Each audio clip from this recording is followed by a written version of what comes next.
All right, well, hopefully you watched the Simon Sinek video. If you haven't watched it yet, go back to the last video, click the link in the description, and watch the video.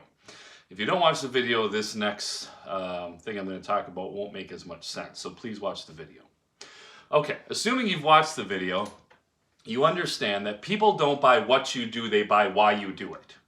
Simon Sinek said that many different times in the video. People don't buy what you do, they buy why you do it. So let's think about this. One thing I want you to know is, why have you become a technician? Not just a plumber, not just an HVAC person, not just an electrician. Why a technician? Because as I said earlier in the first video, you could go wire new homes. You could go install tin work in new homes. You could install plumbing systems in new homes. You can do that with your skill set. Why do you choose to work for a company that serves people? That servant heart. Why do you have a servant heart? Where does that come from? What's your why?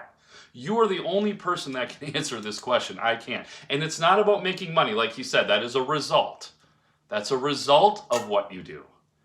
That's not why you do it. So why do you get up out of bed every day? And why should anybody care? And it should be a very short, simple thing. Some try to condense it into a small saying you can tell customers. So for instance, what do? We provide a service, right? Or we fix things. Okay, how do we do it?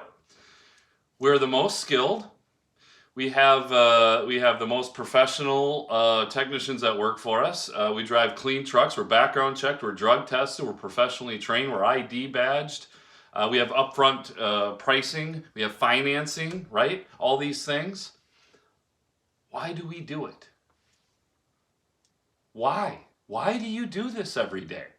So if you've ever been through any type of technician training, maybe through a Nexstar or Success Group or one of those organizations, they talk about an elevator speech. And an elevator speech goes like this. Mr. and Mrs. Jones, I've worked in thousands of homes just like this, and I've seen problems just like this all the time.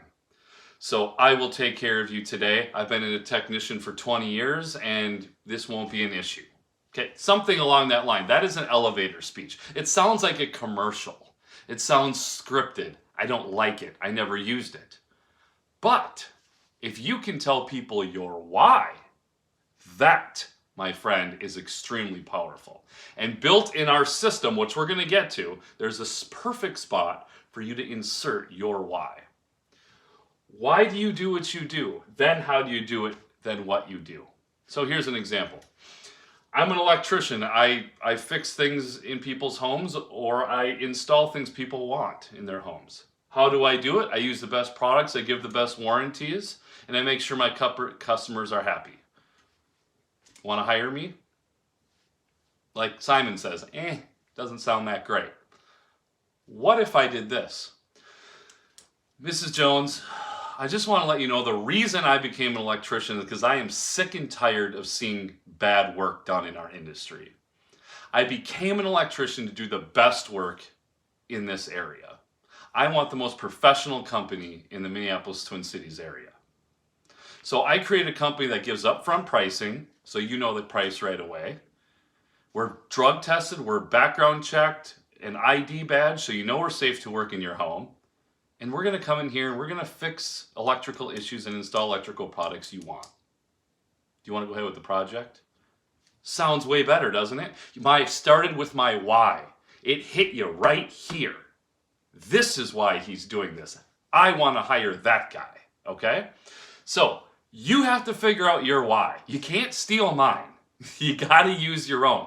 Why do you do what you do? Maybe you want to be the best plumber in your area. Maybe you want to end the stigma of a plumber's crack. Maybe you want to be the best HVAC and most technical.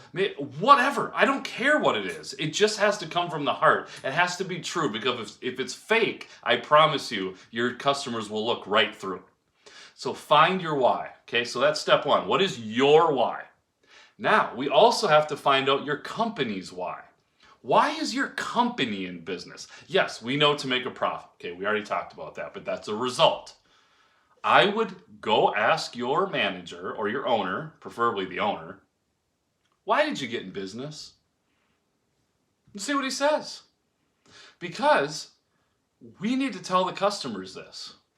Here's an example. So, Mrs. Jones, our company got into business in 1987. The owner got into business because he was sick and tired of working for companies that didn't care about their customers. He wanted to make sure that customers got all the solutions. He wanted to make sure that the best work got done to make sure people's homes were safe, reliable, and energy efficient. So that's why I choose to work here. I could work anywhere I want, but I choose to work here. And the reason I became an electrician or a plumber, an HVAC technician, is because I wanted to be the most professional technician in my area. And I knew if I wanted to be the best technician, I had to work for the best company. So that's why we do what we do. See how that works? If you tell a customer that, and I know, even me it sounds maybe a little corny, customers love it. They want to know. Now, this can't be a long, drawn-out thing, right? It needs to be a very short thing. You need to memorize it, and it has to be a script. It shouldn't sound scripted, but you should have a script in your head of what you say every single time, and if you practice it over and over and over again, it'll flow right out of your mouth. Now, in our system, we have a perfect spot for you to tell your why.